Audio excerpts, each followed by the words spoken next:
नमस्कार दोस्तों केदारनाथ बाबा के मंदिर को न केवल भारत में बल्कि पूरे विश्व में एक अलग ही तरीके का मिस्टीरियस मंदिर माना जाता है, जिससे जुड़े हुए काफ़ी सारे ऐसे रहस्य हैं। यह मंदिर रुद्रप्रयाग जिले में अवस्थित है। इस मंदिर से जुड़े हुए काफ़ी ऐसे रहस्य हैं जिनको जानने के लिए बहुत सारे लोगों ने बहुत सारे प्रयास किए हैं। यह मंदिर भगवान शिव का है और यह हिमालय की चोटियों के बीच में अवस्थित है। यह मंदिर 6 महीने बंद रहता है और 6 महीने यह खुला रहता है। तो इसके बारे में हम एक एक बात डिटेल से जानेंगे। इससे पहले लिखिए हर हर महादेव। यदि आप हमारे चैनल पे नए हैं तो हमारे चैनल को लाइक, सब्सक्राइब और शेयर कीजिए। तो चलिए जानते हैं इस मंदिर से जुड़े हुए कुछ रहस्यमयी बातों के बारे में। दोस्तों, एक तरफ करीबन 22,000 फुट ऊंचा केदार, दूसरी तरफ करीबन 21,700 ऊंचाई तक का खरच कुंड तथा तीसरी तरफ 22,800 ऊंचाई तक का एक भरत कुंड का पहाड़ है। यहाँ न सिर्फ पहाड़ बल्कि 5 नदियों का संगम भी है। यहाँ मंदाकिनी, मधुगंगा, सरस्वती, स्वर्णगौरी और शीरगंगा है।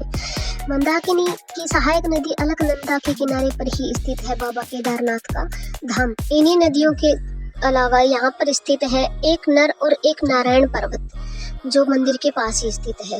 दोस्तों, यह मंदिर 6 महीने के लिए पूरी तरह से बंद हो जाता है। दोस्तों, हम सभी के मन में बस एक ही सवाल उठता है कि केदारनाथ बाबा के मंदिर का निर्माण किसने, कब और क्यों करवाया होगा। वैसे तो माना जाता है कि पांडवों ने इसका निर्माण करवाया था, परंतु फिर भी केदारनाथ मंदिर को बनाने का रहस्य अभी भी रहस्य ही है, क्योंकि इसको बनाने के लिए इस्तेमाल की गई टेक्नोलॉजी को देखकर हर किसी का सर चकराने लग जाता है।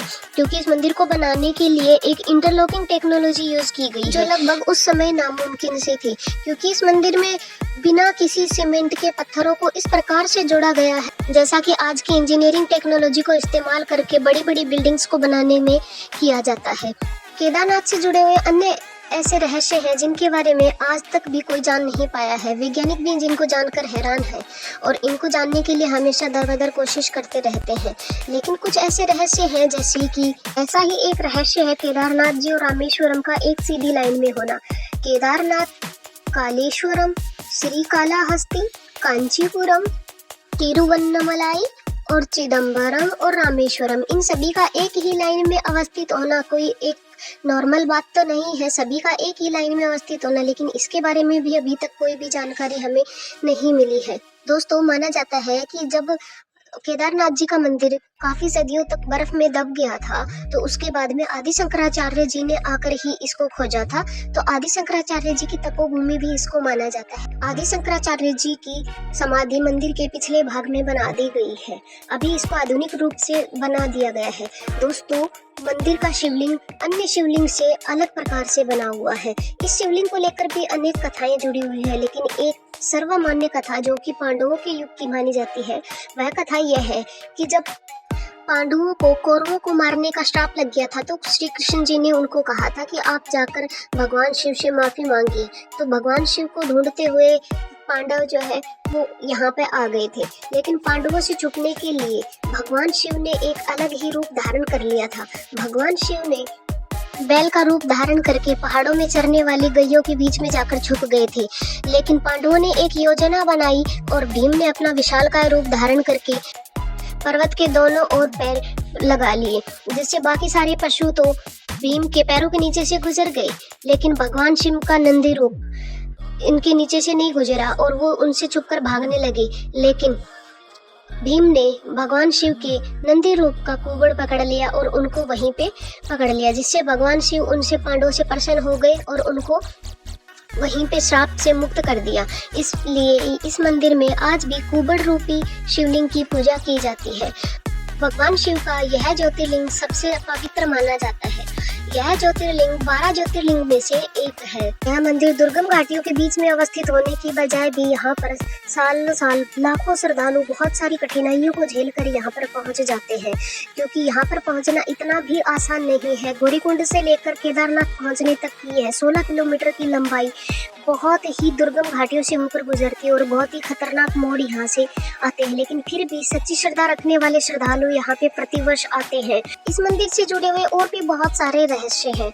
यह मंदिर केवल 6 महीने के लिए ही खुलता है, लेकिन फिर भी जब इस मंदिर को बंद किया जाता है तो उस समय इस मंदिर में एक दीप प्रज्वलित करके छोड़ा जाता है और वह दीप पूरे 6 महीने तक प्रज्वलित रहता है, जबकि उस समय जिस समय मंदिर बंद रहता है उस समय इस मंदिर में कोई भी आता जाता नहीं है। पूर्णतः बर्फ से पूरी घाटियां ढक जाती हैं, लेकिन फिर भी यह मंदिर पूरे 6 महीने तक बंद रहता है और ये दीपक जलता रहता है।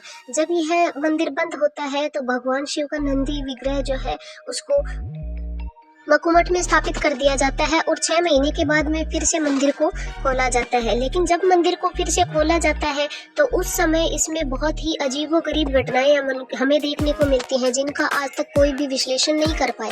यह मंदिर जो 6 महीने से मंदिर बंद था, यह दीपक अभी भी जलता रहता है और मंदिर पूरी तरीके से साफ सुथरा रहता है। ऐसे लगता है मानो हर दिन इस मंदिर में साफ सफाई होती हो, हर दिन यहाँ पे पूजा होती हो। लेकिन फिर भी यह एक अजीब सा प्रश्न खड़ा करता है कि आखिर ऐसा होता कैसे है। वैसे तो केदारनाथ के बारे में कहा जाता है, पुराणों में लिखा हुआ है कि यहाँ पर जब भी मंदिर बंद रहता है तो उस समय यहाँ पर देवी देवता आते हैं और देवी देवता आकर ही यहाँ पर पूजा करते हैं। 16 जून 2013 को उत्तराखंड में भयंकर बारिश हुई और बड़ी बड़ी बिल्डिंगें बिल्कुल पूरी तरीके से तबाह हो गई थी, लेकिन मंदिर के पीछे की तरफ आकर रुक गई और पूरा पानी 2 भागों में बंटकर दोनों तरफ से निकलने लग गया था और मंदिर में बिल्कुल भी किसी भी तरीके का कोई भी नुकसान नहीं हुआ था। एक ऐसी महाप्रलय जिसमें बहुत बड़ी बड़ी इमारतें आधुनिक टेक्नोलॉजी से जो बनी हुई थी वो पानी के साथ पत्तों की तरह बह गई, लेकिन मंदिर का बाल भी बांका नहीं हुआ, अर्थात मंदिर का कोई भी नुकसान नहीं हुआ और पानी 2 भागों में बंटकर अच्छे से बहने लग गया। जब बाढ़ खत्म हुई तो देखा वैसे तो वहाँ पे हजारों श्रद्धालुओं की मौत हो चुकी थी और बहुत सारा नुकसान हुआ था, जान माल की हानि हुई थी, लेकिन मंदिर को वहाँ पे कोई भी नुकसान नहीं हुआ था।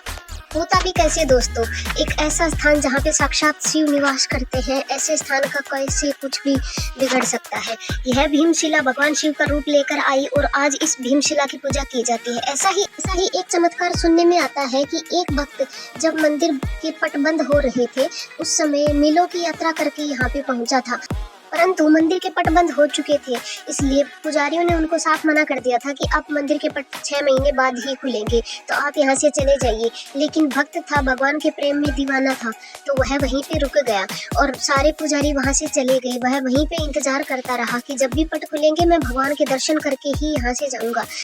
वह भक्त बताता है कि वह वहाँ पे बैठा हुआ था, शाम का समय हो चुका था, वह इंतजार कर रहा था कि 6 महीने होंगे तो मैं भगवान को से मिलकर ही वापस जाऊंगा। तभी वहाँ पे एक अघोरी बाबा आते हैं और उनको कुछ खाने के लिए देते हैं, तो वह भक्त उन अघोरी बाबा से वह फल खा लेता है और वह निद्रा में चला जाता है। कहते हैं कि जब उस भक्त की निद्रा खुली तो उसने देखा कि पुजारी आकर मंदिर का पट खोल रहे हैं, तो उसने पुजारी से कहा कि पुजारी जी, आपने मुझे असत्य क्यों कहा था कि आप मंदिर के पट 6 महीने पश्चात खोलेंगे।